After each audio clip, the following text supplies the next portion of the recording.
Hi, my name is Goldman. I'm the director and founder of Goldman & Associates. Our firm has a primary focus on family law issues here in Michigan. Today we're continuing our video series designed to educate the public, so please subscribe to our channel. We live in a highly advanced technological world. It's got a lot of good parts, it's got a lot of bad parts. Sometimes I'll look out my window and I'll see the Comcast truck in the parking lot and I'll think to myself, oh boy.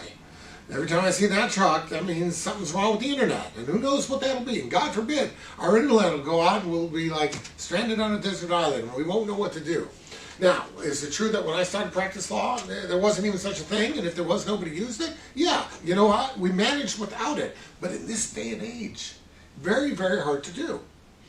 I have this iPhone here. I think it's version 13. That means there were 12 prior revisions of the same phone. Maybe 14 for all I know. I don't know. The point is that the technology is constantly moving. And we're constantly getting newer and better, and we're so dependent on it.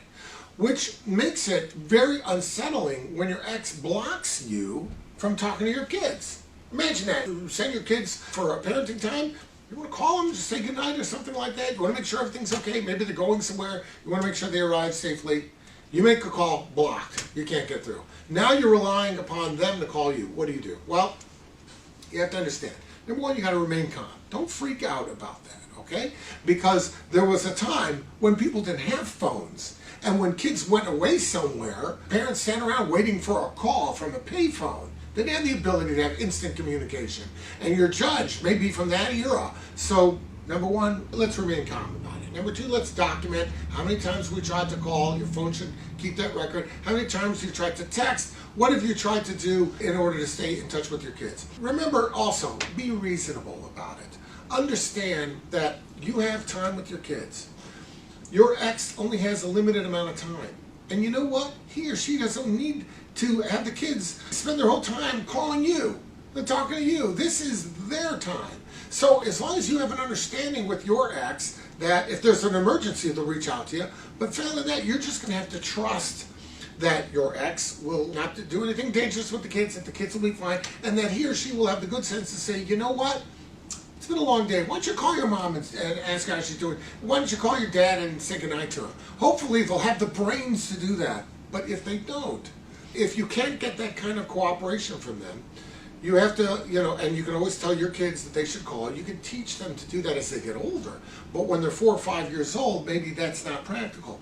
What you need to do is understand that the court is not going to micromanage the parenting to that degree unless it believes that there's something dangerous to the kids. So you need to call your lawyer about that, say this is my concern.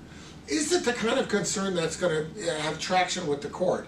And is it the kind of thing we should bring? And maybe the lawyer will tell you yes, or the lawyer may tell you no, probably not, but here's what I'll do.